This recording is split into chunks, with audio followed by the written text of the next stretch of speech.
demi keselamatan kita bersama. Kita akan teruskan dengan segmen komentar SPM bersama dengan Syuhaida untuk topiknya kos sara hidup dan pembelanjaan harian. Silakan Syuhaida. Ya, Irfan, terima kasih. Pada pagi ini kita nak teruskan Zon Sahab Pagi Malaysia dengan segmen komentar at SPM.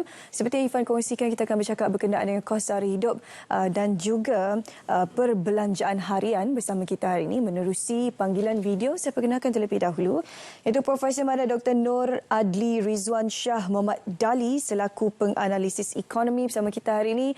Prof, Assalamualaikum, selamat pagi. Waalaikumsalam Syuhaida, apa khabar? Sihat, Alhamdulillah. Okey, topik kos sara hidup ni saya rasa bukan topik baru, Prof. Kali kita bincangkan, bukan di SPM, di berita, di TV-TV lain juga barangkali di media sosial. Cumanya kalau Prof boleh kongsikan sedikit kan, sebagai seorang penganalisis ekonomi, apakah perbandingan ataupun perbezaan tentang kos sara hidup ni yang mungkin Prof boleh jelaskan sikit sebanyak kepada penonton? Okey, jadi kalau kita ni kos sara hidup ni biasanya ialah perbelanjaan kita lah, perbelanjaan kita sehari-harian yang kita perlu lakukan untuk kita meneruskan kehidupan. Jadi saya ni bukan hanya sekadar melihat kepada data, contohnya kita lihat kepada data inflasi ataupun CPI dan sebagainya. Malahan kita juga macam contohnya untuk 2 minggu ni saya memang pergi ke lapangan, kita pergi berjumpa dengan staf di Negeri Sembilan dan kita tanya juga macam mana, apakah perbelanjaan mereka, contohnya berapakah harga yang dia beli untuk beli beras, beli kicap, beli dan sebagainya lah, macam-macam kita tanya dan memang kita lihat bahawa ada peningkatan dalam kos barangan yang perlu mereka beli. Jadi dalam isu ni ini memang amat signifikan, kalau kos sara hidup ni memang sangat-sangat signifikan kepada golongan B40 dan golongan M40, golongan bawahan dan golongan menengah ni, kerana ianya memberikan kesan terhadap secara keseluruhan perbelanjaan mereka. Jadi kalau perbelanjaan meningkat, maksudnya barangan yang boleh dibeli ataupun kemampuan untuk mereka membeli untuk keperluan hidup tu akan berkurangan. Jadi kalau kita lihat dalam konteks kos sara hidup ni berbeza dari segi konteks, iaitu dari segi contohnya lokasi. Contoh kalau Negeri Sembilan di Selangor, di Pulau Pinang ke, di Kedah ke, dia akan berbeza-beza kerana kos sara hidupnya berbeza mengikut pada konteks dan juga lokasi.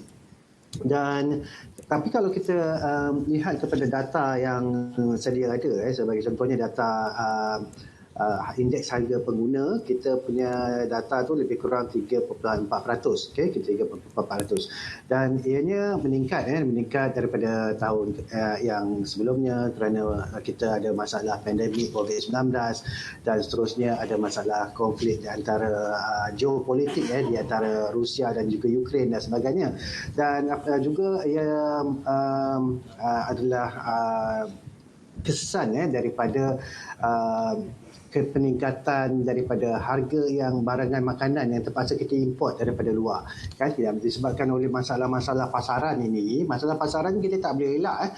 Masalah pasaran ni memang ianya adalah satu risiko yang kita sukar untuk elak lah, tetapi langkah-langkah intervensi boleh dilakukan oleh kerajaan sebagai contohnya untuk mengurangkan impak dia kepada rakyat. Tapi kalau kita lihat sekarang ni macam contoh sekarang US pun Amerika Syarikat kadar inflasinya masih lagi tinggi, iaitu 4.0. Dia jatuh daripada 4.6 kepada 4.0, maksudnya dia inflasinya menyederhana. Kenapa kita cerita tentang Amerika Syarikat dan sebagainya? Kerana ianya memberikan kesan kepada inflasi kita juga, inflasi kita juga, dan juga kadar faedah OPR kita, dan juga kadar OPR mereka lah, Federal Reserve Rate mereka. Dan inilah faktor-faktor yang sangat-sangat kita tak dapat nak elak lah, maksudnya tak dapat nak elak. Jadi apabila isu kos sara hidup ni meningkat dan sebagainya, kita akan dapat satu perbezaan di antara golongan bawahan ataupun golongan B40 dari segi pendapatan mereka, dan juga dari segi pendapatan golongan T20 ni, kita panggil kesenjangan pendapatan, kesenjangan gaji di antara ke golongan-golongan bawahan dan juga atasan ni. Dan kalau kita bercerita tentang kos sara hidup ni, kita tidak dapat larilah daripada polisi-polisi kerajaan yang dibuat oleh kerajaan untuk mengurangkan ataupun membantu rakyat menghadapi kos sara hidup ni. Sebagai contohnya subsidi yang telah Syuhada beritahu tadi, dan juga dari segi cukai. Macam manakah cara-caranya kan? Tapi kita lihat dari masa ke semasa pelbagai inisiatif sedang dilaksanakan untuk mengurangkan kos sara hidup kita. Semalam memetik kenyataan yang dikeluarkan oleh Menteri Ekonomi Yang Berhormat YB Rafizi Ramli berkenaan gaji progresif, di mana sekarang ini kos sara hidup seringkali terkait dengan jumlah gaji yang tidak bergerak selari dengan harga barangan yang semakin meningkat begitu mendadak sekali, terutama pasca COVID-19. Jadi gaji progresif ini dilihat sebagai salah satu mekanisme ataupun metod untuk membantu golongan yang tertentu yang susah, yang kurang pendapatan ini untuk mendapat dapatan ataupun gajian yang setimpal dengan apa yang mereka kerjakan. Pada pandangan Prof, apakah antara bentuk-bentuk ialah gaji progresif ini supaya ini dilaksanakan lebih holistik dan juga tidak mempunyai masalah ataupun di kemudian hari? Okey, kalau kita lihat pada inilah namanya kesenjangan gaji ni, maksudnya bezanya pendapatan tu antara golongan atasan dan golongan yang B40 ni kan. Dan kalau kita lihat bila harga kos sara hidup meningkat kan, tapi gaji kita tak meningkat, ianya memberikan kesan yang sangat besar lah, signifikan lah kepada golongan B40 dan M40. Dan bila coba contohnya kan, kalau kita nak naikkan gaji kita, kita naikkan gaji kita itu memang kita semua suka. Kita sukalah gaji kita naik. Tapi apabila kalau kita gaji kita naik tapi barang ni naik lagi banyak daripada kenaikan gaji kita, tak sesuai juga tak sesuai juga. Dan kalau kita cuba contohnya gaji tak naik tapi sekarang ni barang je naik, itu lagi pun memang kita tak nak jadi maksudnya untuk mengurangkan masalah ni, maksudnya dia ada dua satu, sama ada kita naikkan gaji dan kita kurangkan maksudnya masalah dari segi ketidakcukupan tu. Yang penting ketidakcukupan sebab apa? Kalau kita lihat dari segi ekonomi, kita memastikan sebab individu manusia lah, dia memerlukan kecukupan untuk hidup. Kecukupan untuk hidup tu berapakah kecukupan untuk seseorang tu meneruskan kehidupan dari segi makanan dia, pakaian dia, daruriyat tu semua perlu dipenuhi kan. Jadi maksudnya dalam konteks ini kita kena lihat gaji yang diterima tu adakah memang cukup untuk dia mengharungi kehidupan dia kan. Jadi kalau nak naikkan gaji tu, dia akan ada isu lah kat sini. Isu dia ialah contohnya usahawan ataupun syarikat-syarikat yang menggajikan mereka ni akan mempunyai kos yang agak tinggi sikit lah berbanding dengan sebelumnya sebab kena naikkan gaji kan. Dekat sini kalau kita lihat dari segi matematik je lah apabila kita boleh kategorikan gaji ni sebagai kos tetap. Kos tetap So apabila dulu sebagai contoh, saya bagi contoh yang mudah lah. Dulu kos tetap ni macam contohnya menggoreng pisang, jual goreng pisang dulu kos tetapnya mungkin 1,000, iaitu dia bayar gaji dia ataupun 2,000 lah, dia bayar gaji dan juga dia bayar sewa dan sebagainya, RM2,000. Lepas tu untuk kita mencarikan titik pulang modalnya, kita ambil kos tetap tadi, kita bahagikan dengan harga jual tolak dengan kos berubah. Contoh harga jual contohnya ialah RM1 dan kos berubahnya dah 50 sen. Jual RM1, iaitu tiga goreng pisang RM1 lah contohnya kan. Dan kos untuk goreng pisang tersebut ada 50 sen. So maksudnya kita ada keuntungan 50 sen lah. Untung 50 sen. Untung kasar Jadi untuk kita pulang modalkan, kita mesti jual RM2,000 tu bahagi dengan 50 sen, kita kena jual RM4,000. 4,000 lah maksudnya goreng pisang untuk kita pulang modal.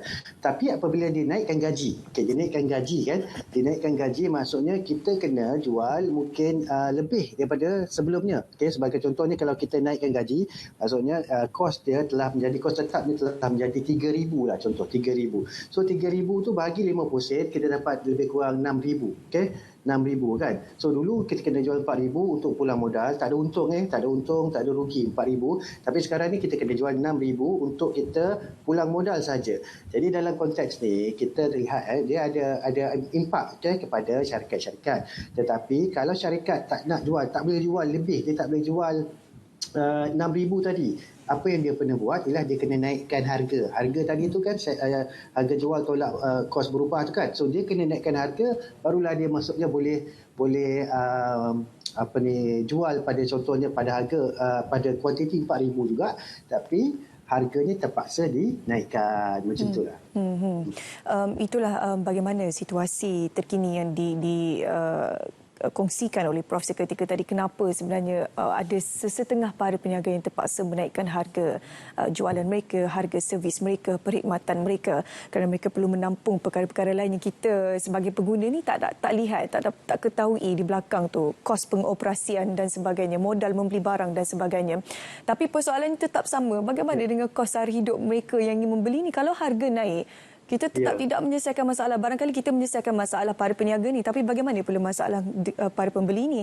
Mereka berniaga, barangkali mereka boleh menambah bentuk-bentuk perniagaan yang lain ataupun membuka peluang lain untuk diri mereka sendiri. Tapi mereka yang bekerja makan gaji ni, Prof, kalau 1,500, 1,900, dekat situ sajalah, Prof. Kalau kerja kadang-kadang sampai 12 jam, kalau tak boleh claim OT, habislah. Kalau boleh tak apa.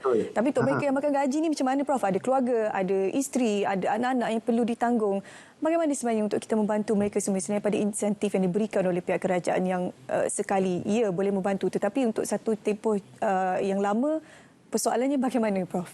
Okey, macam kita lihat macam contoh yang sekarang ni saya tengok, saya jumpa asnaf dan sebagainya. Tapi macam golongan asnaf ni macam memang kita kena bantulah, sebab dia memang nak cukupkan kehidupan dia tu. Memang tak cukup lah. Maksudnya sebagai contohnya ada yang tak boleh jalan dan sebagainya kan. Jadi yang tu memang kerajaan ataupun pusat zakat, Baitul Mal kena bantu 100% lah. Itu tak ada isu kat situ. Tapi ini maksudnya masih lagi kuat, bertenaga dan sebagainya, bekerja dan sebagainya kan. Tapi maksudnya masih mempunyai tahap pendapatan yang rendah ni. So mungkin kita boleh lihat bagaimanakah kita boleh bantu dengan dari segi meningkatkan juga skill dan juga kemahiran mereka ni dan juga pengetahuan. Sebab apa, kalau dia contohnya ditingkatkan skill, tingkatkan kemahiran, dia mungkin boleh dapat posisi yang lebih baik, dan dengan pendapatan yang lebih tinggi. Jadi kat sini mungkin kat situ kita boleh fikirkan dan juga carakinkan bagaimanakah caranya kan kita boleh bantu golongan-golongan ini untuk dia meningkatkan dia punya keterampilan diri mereka tu, daripada segi skill, dari segi pengetahuan dan sebagainya. So latihan-latihan yang ataupun kursus-kursus jangka pendek yang memberikan mereka ni skill-skill dan kemahiran ni perlu diberikan, ditawarkan kepada mereka, untuk mereka meningkatkan pendapatan. Yang keduanya, kita perlu juga melihat kepada bagaimana kita perlu meningkatkan juga pengetahuan dan juga kemahiran dalam segi pengurusan kewangan. Mana contohnya dari segi nak buat perbelanjaan, nak buat bajet penting kan, nak buat bajet. Lepas tu nak kawal perbelanjaan macam mana. So dari segi untuk kita lihat daripada segi corak perbelanjaan kita tu, sama ada kita ni belanja untuk daruriyat keperluan asas, ataupun untuk hajiat, iaitu bukan keperluan kehendak, ataupun untuk barang-barang mewah, tahsiniat. So kita kena tengok dan kita kena bagi mereka memahami tentang daruriyat mesti dilaksanakan dulu, barulah boleh kepada yang ke atas tu, hajiat dan juga tahsiniat. So kalau daruriyat tu kita tak selesaikan, tapi kita pergi berbelanja untuk tahsiniat, maka dia tak sesuai lah. Tak sesuai. Dan ketiganya mungkin dari segi kerajaan boleh meningkatkan lagi minat dan juga kebolehan dan keupayaan golongan-golongan ini untuk menceburi bidang usahawanan. Okey, usahawanan contohnya kita kalau dulu kita sebut cottage industry dengan izin, maksudnya industri-industri kampung. Okey, kita perkasakan kembali, kan kita bantukan golongan-golongan ini dari segi membuatkan mereka ni ataupun mendekatkan mereka dalam bidang keusahawanan yang taklah terlalu besar, atau bukan kita nak minta maksudnya nak jadi buka kilang yang besar dan sebagainya, tapi mungkin dari segi untuk menjadi usahawan cottage industry ini. Okey, macam tu. Dan yang mungkin kita boleh bantu juga ialah dari segi akses pendidikan. Ini contoh SPM baru lepas habis ni kan. So akses pendidikan ni yang penting. Sebab apa? Bila sebagai contohnya anak-anaknya dapat pendidikan, maka anak-anak ni sudah berjaya nanti akan dapat membantu keluarga untuk keluar daripada kepompong kemiskinan dan sebagainya. So akses kepada pendidikan ni sangat penting, dan juga akses kepada kesihatan. So kesihatan ni pun sangat-sangat penting. Tapi buat masa ni alhamdulillah Malaysia dengan bayar RM1 je dah boleh pergi hospital. So maksudnya sangat-sangat baiklah untuk rakyat kita lah sekarang. Ya, betul. Kalau kita boleh rangkumkan kembali, maksudnya kepentingan untuk seseorang individu itu ada soft skill, dan juga dalam masa yang sama pendidikan itu penting supaya mereka tidak mewarisi kemiskinan tersebut, kerana pendidikan akan membantu mereka untuk keluar daripada kepompong ataupun golongan-golongan yang tidak mampu untuk menyari diri mereka sendiri. Terima kasih Prof. Itu saja kesempatan kita ada pada pagi ini untuk kita bercakap berkenaan topik kita kos sara hidup dan perbelanjaan harian. Sekali lagi diucapkan terima kasih kepada Profesor Madya Dr. Nur Adli Rizwan Shah Muhammad Dali sama kita hari ini untuk segmen komentar SPM. Barangkali kalau Prof mungkin ada sikit pesanan ringkas lah yang boleh disampaikan untuk penonton kita. Sebab kita di RTM ni kita ada banyak penonton-penonton yang datang daripada kawasan-kawasan luar bandar, mereka yang merupakan golongan petani dan sebagainya. Sikit pesanan untuk mereka, Prof. Okey, kita mungkin dari segi perancangan kewangan tu kita kena tingkatkan. Okey, kita kena buat anggaran perbelanjaan kita pada waktu akan datang. Mana yang kita boleh jimat, sebagai contohnya kalau kos-kos yang tak perlu, kos-kos yang lebih kepada kemewahan tu kita boleh kurangkan. Kita perlukan, kita penuhi dengan yang daruriat tu. Keutamaannya perlu penuhikan yang tentang daruriat tu, iaitu keperluan asas kita tu, penuhkan yang tu. Betul. Dan yang ketiganya, kita kalau ada dah buat bajet, dah buat perbelanjaan tu semua, dan kita kena pastikan kita kena ada dipanggil tabung kecemasan kita tu, kita kena selalu kena ada lah itu. Yang itu saja, saya 3 benda tu sajalah untuk saya kongsikan bersama dengan pendengar dan juga penonton kita ini. Okey, terima kasih Prof. Saya yakin mereka mendengar nasihat atau pesanan Prof itu berkenaan dengan kos sara hidup. Terima kasih sekali Prof. Saya ucapkan bersama kita hari ini menerusi panggilan video untuk bercakap berkenaan topik kos sara hidup dan perbelanjaan harian. Kita nak berehat seketika. Kembali selepasnya ada banyak lagi topik menarik kita akan bawa untuk anda. Jangan ke mana-mana.